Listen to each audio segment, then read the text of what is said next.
Hi, in this section, I'm going to show you how you would be able to further the post-hoc analysis when you identified the significance of multiple group comparison, and then further along with calculating effect size and interpreting what the effect size mean.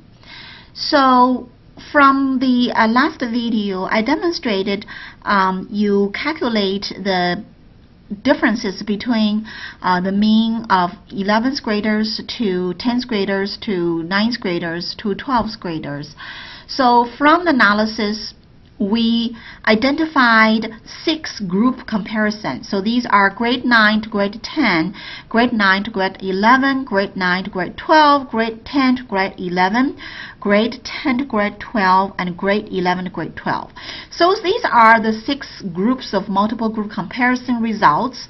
And some of them are significant, some of them are not significant. So by looking at the 9th graders to 10th graders, the p-value is less than 0.001.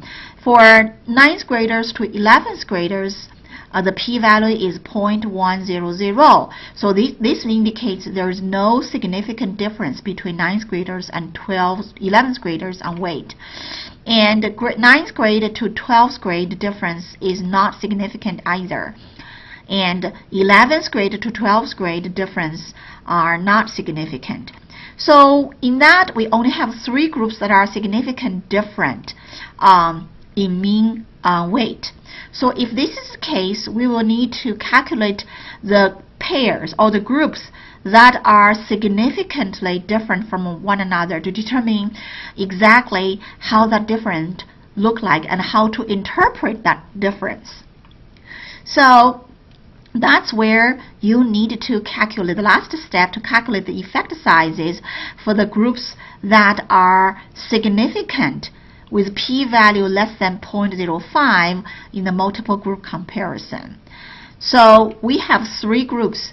The effect size formula is group 1 mean minus group 2 mean divided by the standard deviation of the 2. So divided by group 1 standard deviation plus group 2 standard deviation divided by 2. So this is the mean of the 2 group standard deviation. So the average standard deviation of the 2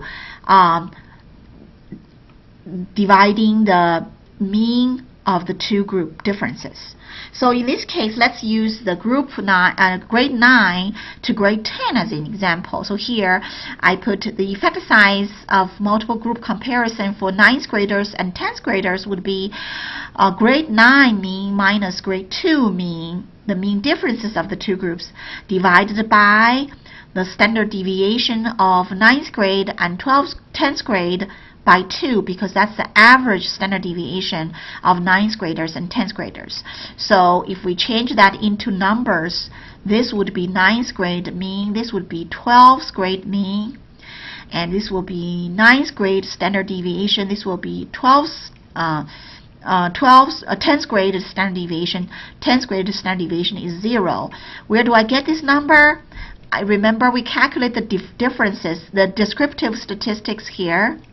So that's the 9th grade mean standard deviation, 10th grade mean, and 10th grade standard deviation. So you copy these numbers into the mean differences and the standard deviation into the effect size formula, and I got the result of minus, remember, because 159.8077 minus 2758 is going to be a minus 115.197231. So it's going to be a minus effect size. Minus effect size indicates 9th graders are going to be lower than 10th graders. So the minus indicates the direction of more or less. So if this is the effect size, we go to this is the effect size here is actually the z-score. So what does it mean? If the minus 3.953 indicates here is if So that's a z-score. So the 50th percentile is equivalent to 0 in z-score. So z-score is 0 or 50th percentile here. So if we say the 9th graders is at the 50th percentile, we know 10th graders are higher than the 9th graders. So then the 10th graders will be 3.9 some z-scores away from the 0, from the mean. So in this case, if 9th graders are on average at the average 50th percentile, in comparison, the 10th graders would be at the 99th percentile in ranking of weight. So in that regard, 10th graders will rank almost 50th percentile than the 9th graders. So that gives you a magnitude of how that effect size of 3.953 indicates.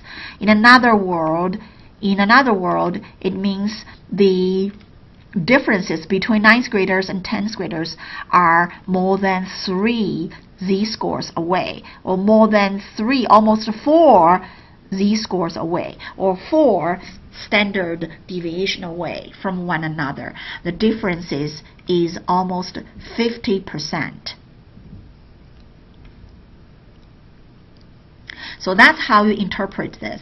And if that's for group 1 to group 2, group 9th grade to 10th grade, you need to move on to put the effect size here for 9th graders to 10th graders, and put the effect size here for 10th graders and 11th graders, and also put the effect size here for 10th graders and 12th graders. So after you finish the multiple group comparison, I suggest you to identify the ones that are significant and make a table like this and copy the p-value here and to look at clearly, and then go to the descriptive table and plug in the numbers to calculate the effect size, and then compare how far away one group is from the other group. And in conclusion, there is a large difference. On average, 10th graders are almost 4 standard deviation away, or almost 50% higher than the 9th graders on average mean. Thank you.